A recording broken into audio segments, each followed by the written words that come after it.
So today we're going to have a talk by Bruce Lero on the political, spiritual, and psychological aspects of cults.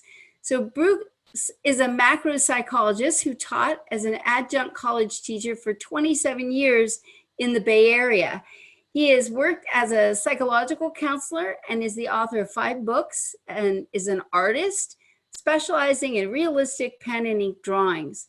He lives in Olympia and for the last 2 years is teaching at the Olympia Senior Center. Please join me in welcoming Bruce. All right, awesome. Bruce, you have the floor. Thank you. Okay.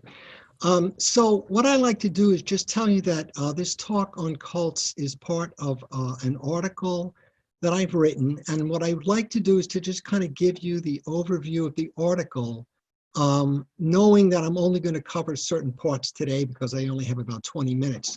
So the subtopics are the demographics of cult members.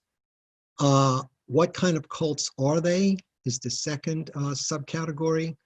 Defining what a cult is. Next category is stages of cults. Then how people are socialized into cults. Another category is mechanisms of control. Another one that's one of my personal favorites is why do people stay in cults? Last couple of subtopics are the pathological characteristics of leaders. And the last is the aftermath and recovery from cults. So I'm just giving you this overview because you might have some questions about things that I can't answer in this talk, but they're part of a larger, I probably could answer it if we had more time. So that maybe that would be for another time. But what I want to talk about today in the time I have is the demographics of cults, what kinds of cults there are, defining what a cult is, and lastly, why people stay in cults. And that last part is what I think I'd like to focus the most attention on. I think it's the most, in my opinion, it's the most interesting. So the first thing is, maybe we can play a little game. I don't know if you guys have like a paper and pen handy, but what I want to do in starting out is, in the demographics of cults, I have 6 questions I'd like to ask. And maybe if you could either do a mental check on this or just write something down, just say whether you think these things are true or false. So this is about who joins cults. The first question is, people who join cults are mentally unstable before they join. True or false? Second, people who join cults are less educated than the general population. True or false? Third, cult members also define themselves as lonely. True or false? Most people who join cults are from the poor and working class. Next question. People are physically intimidated into joining a cult against their will. True or false?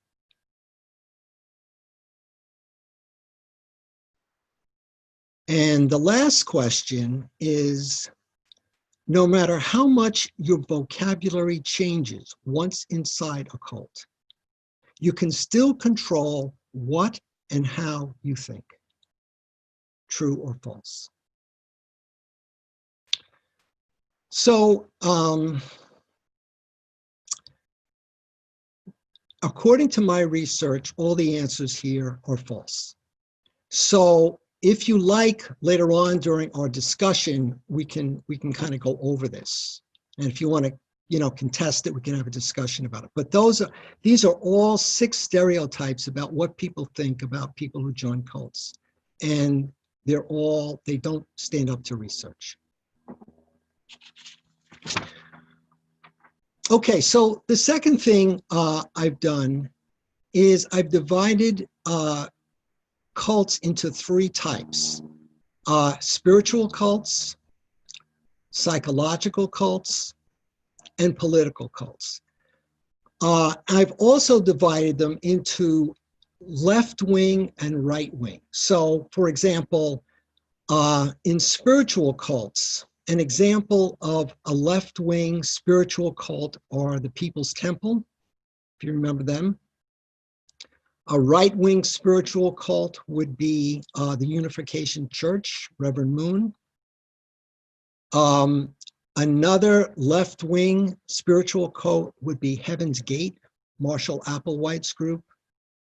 Another right-wing spiritual cult is the Christian Identity cult. Another spiritual cult is Rajneesh's group that was based on Tantric yoga. A right-wing cult is the Pasi Comatose, Jack Winstrom's group. And the last spiritual cult is that I would call left-wing. All these terms are a little controversial, but I would call it left-wing, is the Family, Charles Manson's group. And then on the right wing, there's a spiritual cult called the Aryan Nation. So those are all spiritual cults. Usually when people think of cults, they tend to think of them as spiritual, but there are other types. Psychological cults include, and some of these might not be familiar to you because some of them are more famous than others, but a left-wing psychological cult in New York was a group called Social Therapy, headed by Fred Newman. A right-wing psychological cult is Scientology, L. Ron Hubbard's group. Another left-wing psychological group is Reevaluation Counseling by Harvey Jackins. A more right-wing cult that's psychological was Synanon, if you remember them. Then there's another cult that I've just started studying that also operated out of New York. It was based on the work of Harry Stack Sullivan, who was a great social psychologist. And there was a split-off group from him called the Sullivans, the Sullivarians, which was responsible for something called the Fourth Wall Theater. And I'm just reading some memoirs of people in those cults. The last psychological cult is Werner Erhard's Est. I'm sure most of you guys are familiar with that.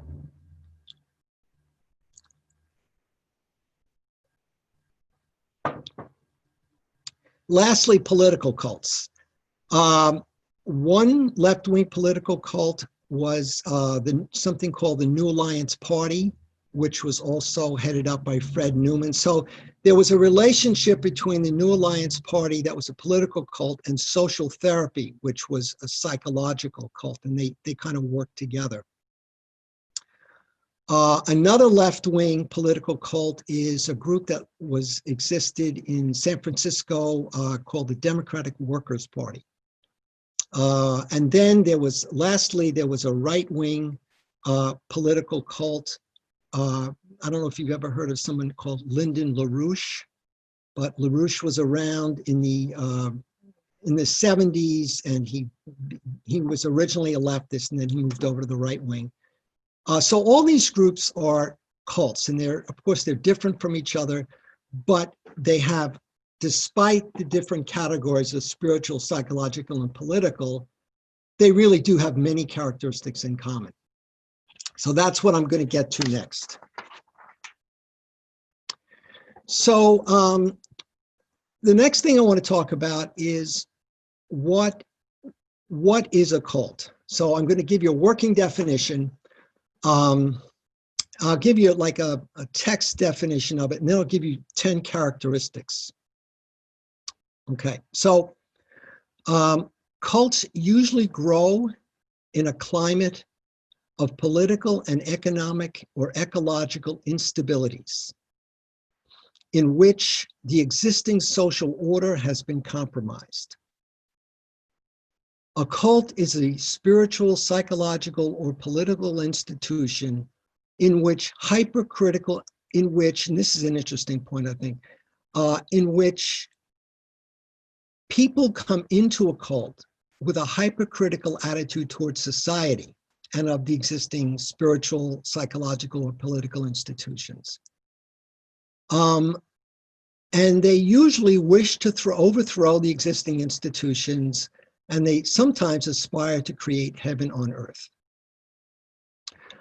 The reason I bring this up as something I think that's interesting is that it's naive to think that people that join cults are not smart people. They're usually hypercritical, but something happens to them in the process of being in a cult where those hypercritical thinking, for different reasons, get compromised. The other thing I would just want to mention in this beginning part is cults expand more during political, ecological, and economic circumstances because the religious, political, and spiritual authorities are more, they're blamed by people for the existing problems in society, and so people are more interested in finding something that's outside the box. Okay, cults usually have at their head a charismatic leader with a grand philosophy who gives dramatic right and wrong answers to complex but deteriorating social circumstances. The leaders usually have lieutenants who are ideologically committed members who have very good social psychological skills to keep the membership in line. Cults lack a democratic structure, and the membership is kept passive and happy during the initial stages while being slowly terrorized as the cult continues into its later stages. So what I want to do now is just kind of break down these 10 characteristics of cults so you can really see how they're different from other organizations. The first is that they emerge out of political, economic, and ecological crisis. First one. Second one that I haven't mentioned is the recruiting is done of people usually between 17 and 24. They are usually of, and this might surprise you, of a middle class or upper middle class, they're middle class, upper middle class in origins. And they are likely to be undergoing some developmental crisis in their personal life. So it kind of makes sense that right after high school or right after college, people are sort of in a crossroads. And those are the time periods when they're most susceptible to joining something like this because the cult provides them with a structure. It's a very tight structure. The third characteristic is the cult has an authoritarian, charismatic leader. The fourth is a characteristic is a revolutionary, dualistic ideology.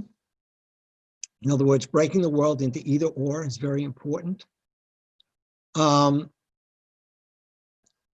fifth characteristic is they have a very sophisticated set of social and psychological array of tools for luring new members and sustaining them in their commitment. The sixth characteristic is a lack of mechanisms for critical feedback from the membership. So once you're in, there aren't mechanisms by which you can give feedback.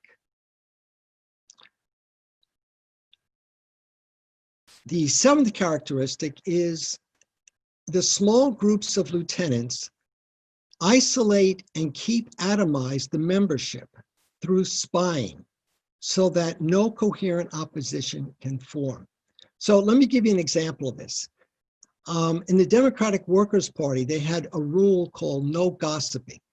And of course, gossiping has a negative association and people want to say, well, it's a good thing, maybe we shouldn't gossip. But really what they meant by that is no talking to other members of the group to compare notes. So if something happens that somebody thinks, Jesus, that's weird, the natural thing to do would be to turn to somebody that's kind of in the same boat you are and say, did you see what I just saw, right?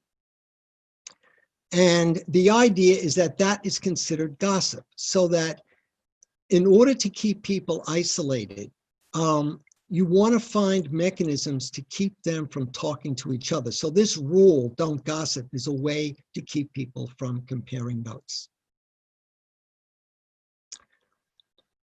The eighth characteristic is that cults develop rituals, myths, celebrations that allow the group to mark time. So just like any spiritual group, you need to have music, dance, and you need to be able to mark time so that everybody feels like they're in an organization that's coherent and has regular ceremonies that reinforce what they're doing. The ninth characteristic is the demonization of outside groups.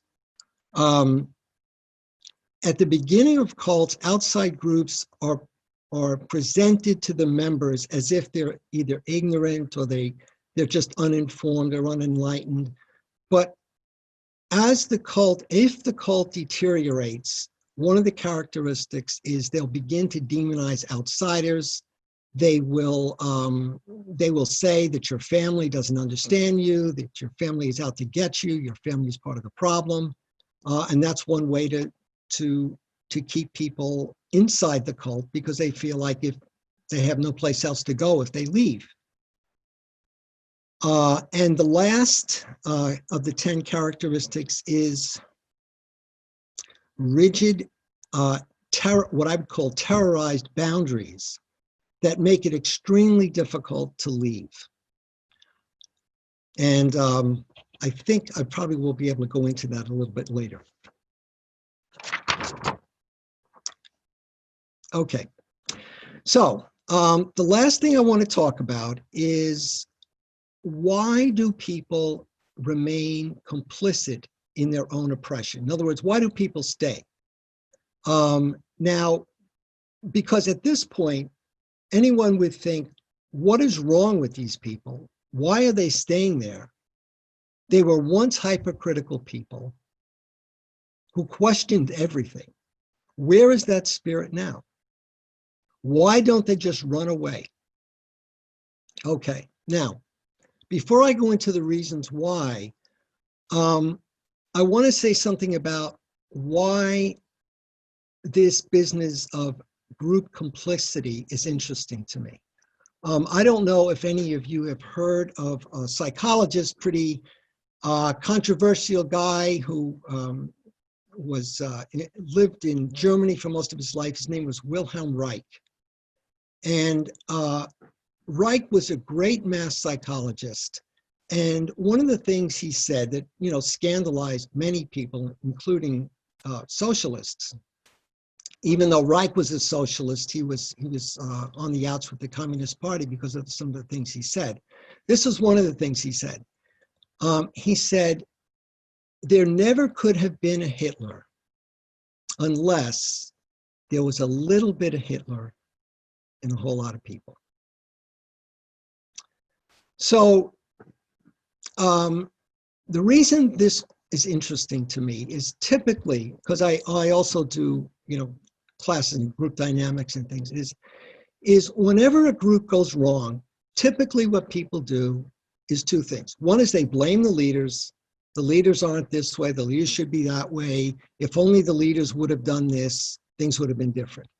The other thing they do is they tend to blame and stigmatize people in the group who are particularly obnoxious personality traits, people that are crabby, needy, they go on, and they kind of think, if only we can get these jerks out of here, the group would be fine. And what both of these things do, either blaming the leaders or targeting stigmatized individual, is they miss that the vast majority of people have allowed both bad leaders and bad members to continue. and not do anything. And so what I'm interested in is, how do people go along? Why do people do nothing? If you have 16 people, when I used to work with men overcoming violence as a counselor, if you have 2 leaders, and of the 2 leaders, you also have a couple of people in the group that nobody likes. Everybody else is passive. What usually is not explained is, how come those 12 people have stood by and put up with a group being not to their liking? Why don't they stand up? And that's what I'm interested in. So when we get to this, why do people stay in cults? I'm really asking, why do people allow things to go on? How come they just don't leave?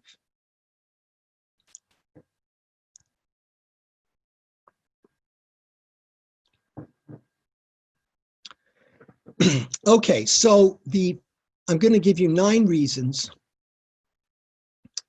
The first reason is the attachment that they form to the new belief. That's the first reason. Cult members have worked very hard to unsocialize themselves from their previous beliefs. They've worked hard to acquire and internalize new beliefs. The prospect of having to give up these new beliefs and have no belief system to call their own is extremely painful. So the first reason has to do with your belief systems and how hard it would be after you've done all this work to unsocialize yourself and then re-socialize yourself.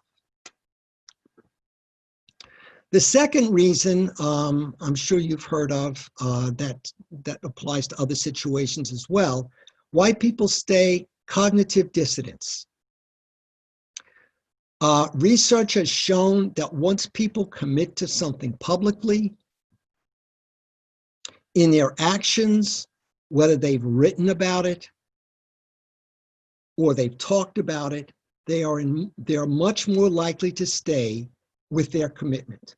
Now, I don't know if you guys know, Robert J. Lifton wrote a great book on, I think it was called The Psychology of Totalism. And he talked about the Chinese communists during the Korean War, when they captured American soldiers. One of the things they did to change their mind was they would get them to publicly consider being critical of the United States, and they'd stand up in front of the group and say that. Then they would write essays about it, and they did not really think. And really what happened was that the soldiers thought, if we write these essays, the Chinese have promised us reduced time in this camp. And I don't really believe the things they want us to write about. I know what I believe. I know I love my country. And they thought that their thinking process could be completely isolated from their writing, their speaking, and their doing. And what they found was that their minds were changed by that, because they spoke, they wrote, and they talked about something that they thought they didn't believe in, and they did it anyway, and their minds inadvertently changed. So without understanding this cognitive dissonance, cult members' behavior seems to be crazy. What cult members are doing is that they are unconsciously changing their beliefs to justify the increasingly irrational behavior of the leader during the cult's descendant phase.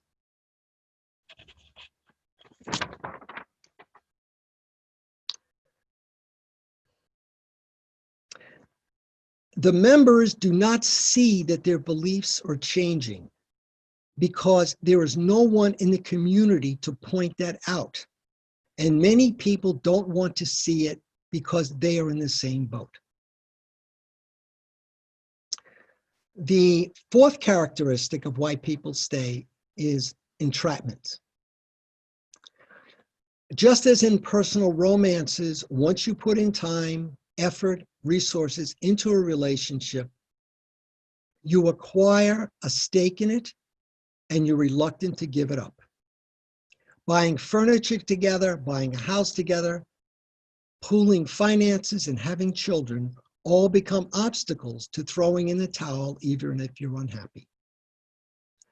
So too in cults, members have put in long hours of work. They have seen some success. They probably contributed financially, and they don't want to come up empty-handed. In addition, cult members then face the startup costs of investing in a whole other institution. Maybe it's better to wait it out. After all, things may change for the better. The fifth characteristic is peer pressure, and peer pressure is huge. Contrary to what most people think, peer pressure is far more powerful, even than the commands of authority figures. Soldiers have reported that they endured horrible times, not because they were obedient to their authorities, but out of loyalty to their comrades. Members of cults have gone through ordeals that might not be as intense as the ordeals of soldiers.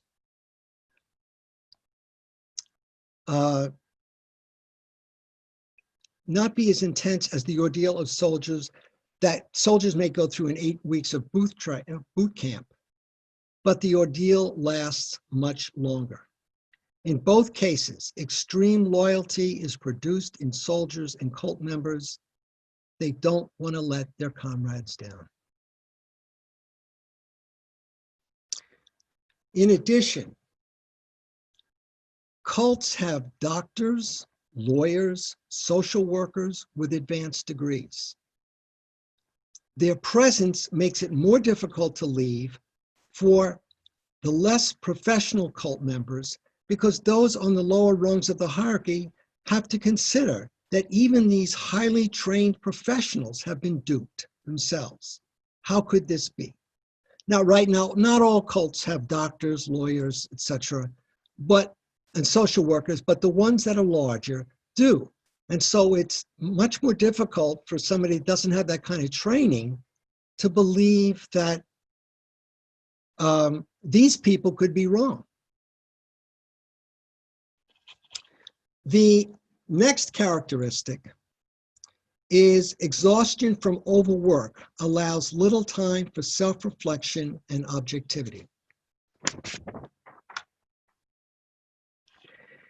In the descendant phase of cults, rank and file members are working 14-hour days, sometimes more. After several weeks and months of sleep deprivation, medical and dental negligence, internal group meetings, and public displays of solidarity for public consumption, cult members are exhausted. There are no vacations, no hobbies, no musical concerts or ball games. Who has the time to reflect on where you've been and where you're going?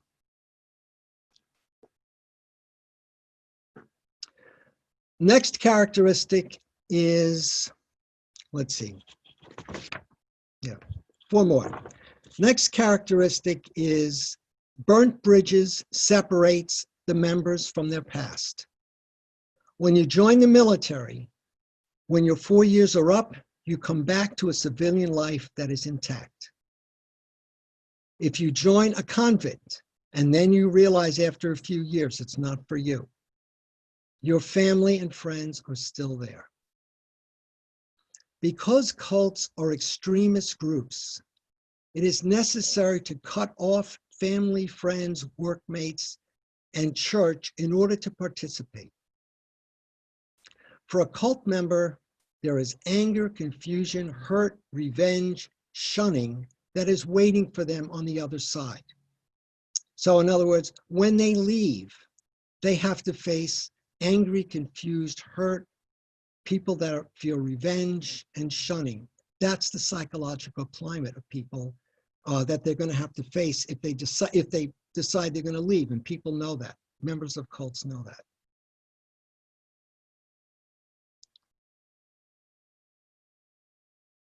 The prospect of making amends is daunting. In addition, you can't easily recover who you once were. You may always be a stranger to your former groups. Even a basic thing as changing your name back or growing your hair out takes a great deal of courage. The prospect of having no friends on the outside is enough to keep you inside the cult.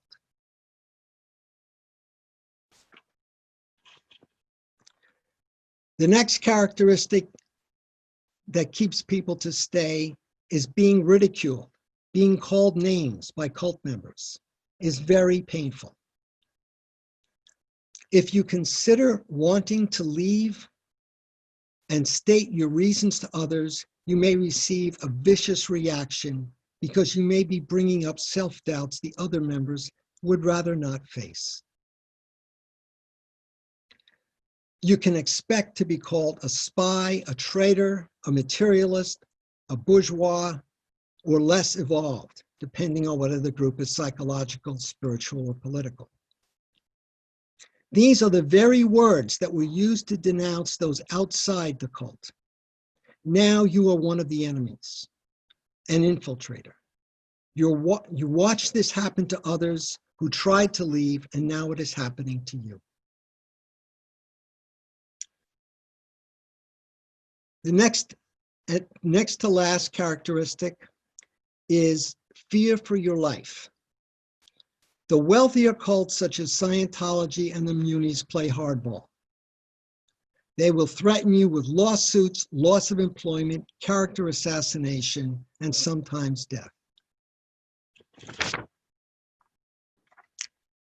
Now, there's a great psychologist who specialized in cults for years. Her name was Margaret Sanger. And in her book, Cults in Our Midst, she described some of the things that were done to her because she would often act in the service of cult members to help on their side to help them get them out. So this is some of the things cults did to her when she would go to court to defend the cult members. They stuffed her mailbox with a dead rat every week while she was testifying in court against a cult. And this is something Scientology did. Rats were put in the duct of her house so that she was treated to a house of screaming rats when she got home. She needed an armed guard to be taken to and from the courthouse.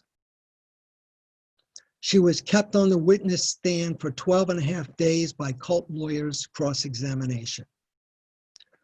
Her office was broken into and files stolen. Her school lectures were disrupted regularly.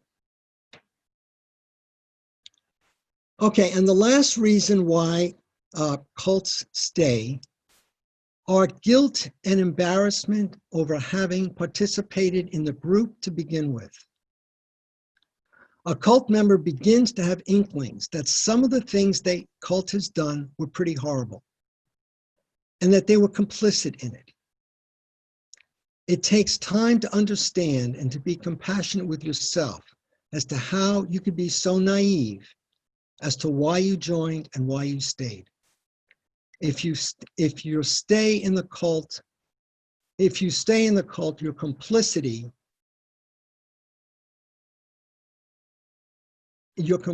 in what happened will be rationalized. Okay, so these are some of the reasons why people stay. I find this, honestly, it's a lot more interesting to me than like I could name you all the characteristics of cult leaders, but I think these type of characteristics, this complicity would happen regardless of what the cult leader is like, because people in groups do these kind of things. They're complicit. So I think these characteristics are even more important than knowing the characteristics of the cult leaders. Okay, thank you. That's it.